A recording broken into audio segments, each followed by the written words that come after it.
स्वागत है एक नई वीडियो में। विषय लेकर आया हूं आशा का अंत निबंध।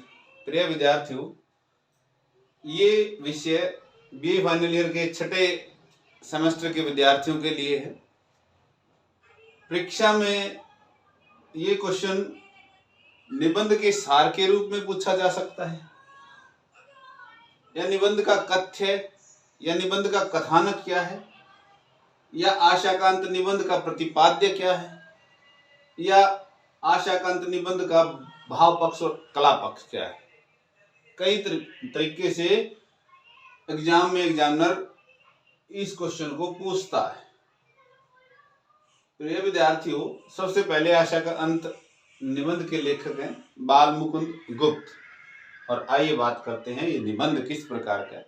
निबंध एक राजनीतिक व्यंग है। ये उस समय के जो वायसराय थे लॉर्ड कर्जन, उनकी शासन व्यवस्था पर, अंग्रेजी शासन प्रणाली पर एक व्यंग है, व्यंग्यात्मक निबंध है। आइए, यह है निबंध। अंग्रेजों की कूटनीति और भारत की दुर्दशा का वर्णन इस निबंध में किया गया है, और शिव शंभू नाम का एक काल्पनिक पात्र है। काल्पनिक पात्र का निर्माण बाल मुकुंद गुप्त जी ने किया है, और वो भांग के नशे में बड़े से बड़े लोगों को, ताकत से ताकतवर लोगों को खरी खोटी सुना देता है। नहीं, जो मुंह में आता है वो बोल देता है, डर नहीं होता। और पूरे निबंध में शिव शंभू लॉर्ड कर्जन को संबोधित करके बोलता है, और लॉर्ड कर्जन को संबोधित करते हुए शिव शंभू कहता है कि रोगी को रोग, यानी रोगी रोग को, और कैदी कैद को, ऋणी ऋण को, कर्जदार कर्जे को, कंगाल दरिद्रता को, गरीब यानी गरीबी को, कलेशित कलेश को, जो लड़ाई झगड़े से या कलेश से दुखी है, वो कलेश को किस लिए सहन करता है। यानी कि रोगी रोग को, कैदी कैद को, ऋणी ऋण को, कंगाल दरिद्रता को, और कलेशित कलेश को सुख की आशा से कि कभी न कभी जीवन में सुख आएगा, इसलिए बुरे से बुरे समय को वो बिता देता है, और वो आशा में रहता है, एक उम्मीद में रहता है, एक अपेक्षा में रहता है कि कभी उसके अच्छे दिन आएंगे, कभी उसका भी अच्छा समय आएगा। इस उम्मीद में वो बुरे से बुरे समय को व्यतीत कर देता है। और आगे लॉर्ड कर्जन को संबोधित करते हुए शिव शंभू कहते हैं कि प्रथम बार लॉर्ड कर्जन का आना लोगों को, जो दयालु शासक रहे हैं इस संसार में, विक्रमादित्य, अकबर, खलीफा हारून राशिद, नौसिखा जैसे दयालु शासकों के आने जैसा लगा। और ऐसा लगा लोगों को कि जैसे कोई अकबर, विक्रमादित्य, खलीफा आ गया है, या नौसिखा आ गया है, कि जिसके आने से उनके सारे दुख मिट जाएंगे। लेकिन ऐसा नहीं हुआ। प्रिय विद्यार्थियों, ये पॉइंट्स जो है, एक दो पॉइंट्स जो है, इसको समझने के लिए जो दिए हैं, और आपकी जनरल नॉलेज के लिए भी ये बात जो है बहुत अच्छी रहेंगी कि विक्रमादित्य, अकबर, खलीफा और नौसिखा के आने जैसा लगा कि ये आएगा, हमारे सारे दुखों को दूर कर देगा ये शासक। लेकिन लॉर्ड कर्जन भारत में 2 बार वायसराय बने, 1911 से लेकर 1921 तक। ये 2 योजना में वायसराय बनकर आए, और इनके शासनकाल में जो उम्मीद लोगों ने लगाई थी, उस उम्मीद के विपरीत इन्होंने क्या क्या किया। जो दिल्ली दरबार अंग्रेजी शासनकाल में पहली बार 1870 में लगाया गया था, जिसमें बहुत ज्यादा खर्चा किया था, आर्थिक जो है बोझ जनता के ऊपर डाला गया। और 1870 में महारानी विक्टोरिया आई थी इस दरबार में। और फिर 1903 में दिल्ली में दरबार का आयोजन किया गया और इसमें एडवर्ड सप्तम जो है इस दरबार में आए। और तीसरी बार लॉर्ड कर्जन के समय में 1911 में दिल्ली दरबार का आयोजन किया गया, जिसमें जॉर्ज पंचम और उनकी रानी मैरी आई थी। अब इसमें इन सभी दिल्ली दरबारों में अंग्रेजी शासन व्यवस्था की भव्यता को और ताकत को, उसके शौर्य को दर्शाना था। और खूब इसमें आर्थिक या पैसा इसमें खर्च किया गया, अर्थव्यवस्था को जो है अनाप शनाप तरीके से इस्तेमाल किया गया, बहुत सारा पैसा खर्च किया गया। जबकि दूसरी ओर भारत के लोग बहुत गरीबी से, दुख से, खाने पीने की वस्तुओं से, रोजगार से पीड़ित थे। उनको कुछ भी नहीं मिल रहा था, ना रोजगार मिल रहा था, ना खाना पीना मिल रहा था। और ऐसे समय में दिल्ली दरबार का आयोजन करना, और 1911 में ही जिस दिन दिल्ली दरबार के जो है आयोजित किया गया, इसमें बताते हैं कि लगभग 10 लाख लोग जो है दिल्ली दरबार को देखने आए थे। और कोलकाता से जो है दिल्ली को राजधानी जो है स्थानांतरित किया गया, यानी तब्दील कर दिया गया।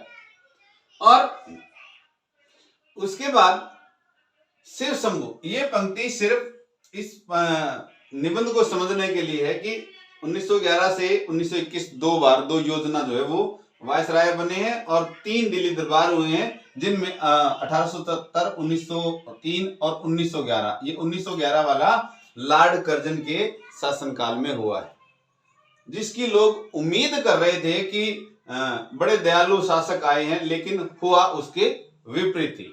और अभी इस बात को, और शिव शंभू भांग के नशे में फिर जो है लॉर्ड कर्जन को फिर खरी खोटी सुनाता हुआ कहता है कि माय लॉर्ड, भारत की जलवायु जो है ऐसी प्रभावशाली है कि बड़े बड़े लोगों ने बड़े बड़े मंसूबे बांधे इस देश पर को जो है अपने कब्जे में रखने के लिए, लेकिन समय आता है और सबके मंसूबे इस देश की जलवायु तोड़ देती है। यहाँ का नमक, यहाँ की जलवायु बड़े बड़ों की मंसूबों को सबको धराशायी कर दिया। इस मिट्टी में, यहाँ की हवा में, यहाँ के नमक में इतना असर है, इतना प्रभाव है। इस बात का संबोधन जो है शिव शंभू कह देता है।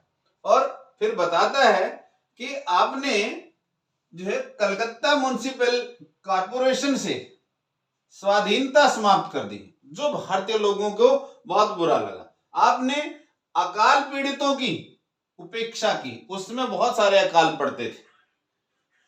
हो सकता है कि आज की पीढ़ी को अकाल का पता ना हो। आज तो भले ही कृषि सुधारों के साथ साथ जब हमारे देश में हरित क्रांति लाई गई, तो उससे पहले यहाँ ना तो नदियों के पानी का सही वितरण था और ना ही नहरी पानी का सही वितरण था। अब नहरों का पानी और या कृषि का अत्याधुनिक तरीके से या वैज्ञानिक तरीके से कृषि का उत्पादन करने से जो है अकालों का या बारिश का होना समझ में नहीं आता या लोग महसूस ही नहीं कर पाते। लेकिन एक दौर था कि लोग या खेती बाड़ी सिर्फ और सिर्फ बारिश पर निर्भर थे। बारिश होती थी तो खेती बाड़ी होती थी, और जिस वर्ष बारिश नहीं होती थी तो लोगों को खाने पीने के लाले पड़ जाते थे। ऐसे अवस्था में अकाल पड़ते थे, उस समय को अकाल बोलते थे। और अकाल पीड़ितों को उपेक्षा की, उनकी उम्मीद थी कि सरकार हमारी मदद करेगी, लेकिन ऐसा नहीं हुआ।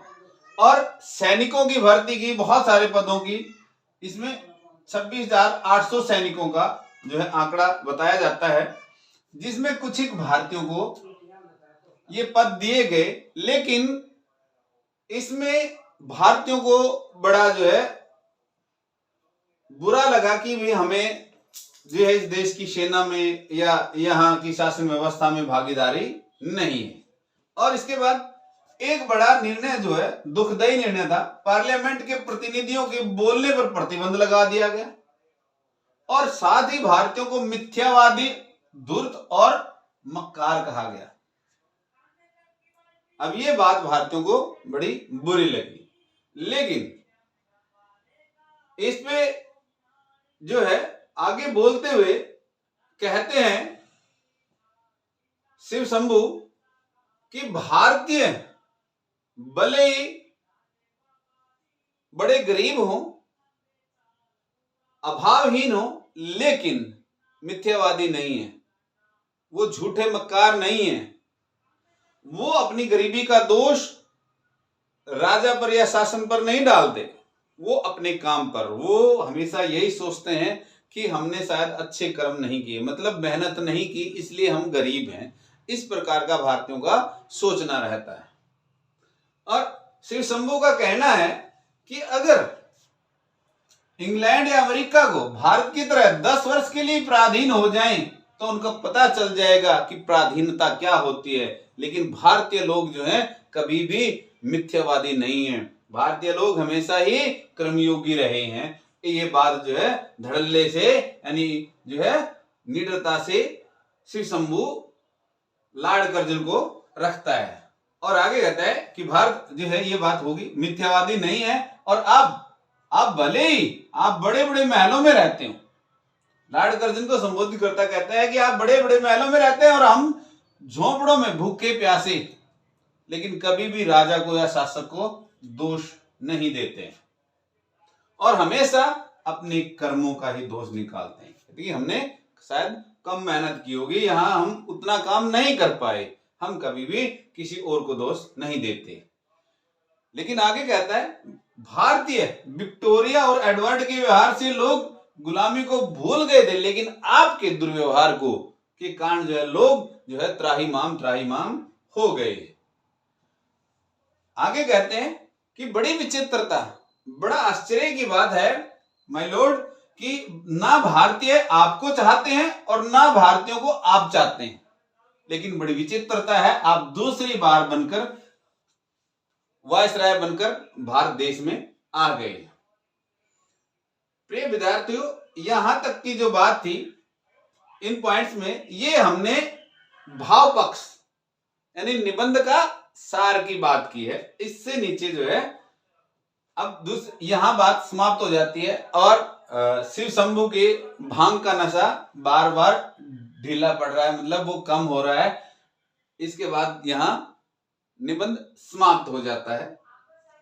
अब यहां बात करते हैं बाल मुकुंद गुप्त की या आशा का अंत निबंध की भाषा और शैली क्या है। बाल मुकुंद गुप्त ने अपने निबंध आशा का अंत में जो है भाषा सहज सरल सामान्य बोलचाल की खड़ी बोली का प्रयोग इन्होंने अपने निबंध आशा का अंत में किया है और इनकी भाषा पर ब्रज भाषा का प्रभाव नजर आता है।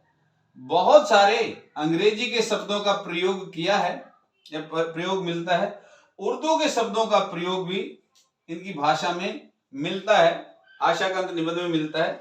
और आशा का अंत निबंध की जो भाषा है भावानुकूल विषयानुकूल भाषा का प्रयोग बाल मुकुंद गुप्त ने आशा का अंत निबंध में किया है। आइए बात करते हैं शैली के बारे में।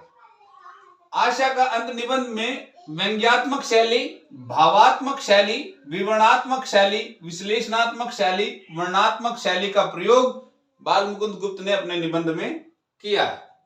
निबंधकार की संवेदनशीलता, भारतीयों के प्रति आत्मीयता, सहानुभूति और देश प्रेम के भाव प्रस्तुत निबंध आशा का अंत में भरे पड़े हैं। और अंतिम बात आ जाती है कि आशा का अंत निबंध भाव और कला पक्ष दोनों से श्रेष्ठ निबंध हमें नजर आता है। प्रिय विद्यार्थियों, इन पॉइंट्स के माध्यम से आप आशा का अंत निबंध का निबंध सार, कथ्य, प्रतिपाद्य, भाव पक्ष या कला पक्ष का एक क्वेश्चन जो है बहुत अच्छे प्रकार से आप समझ जाओगे और आपको जो है इस व्याख्यान से जो है ये सारी पॉइंट्स के माध्यम से आप आशा का अंत निबंध को अच्छी प्रकार से समझ सकते हैं। आप सभी का धन्यवाद।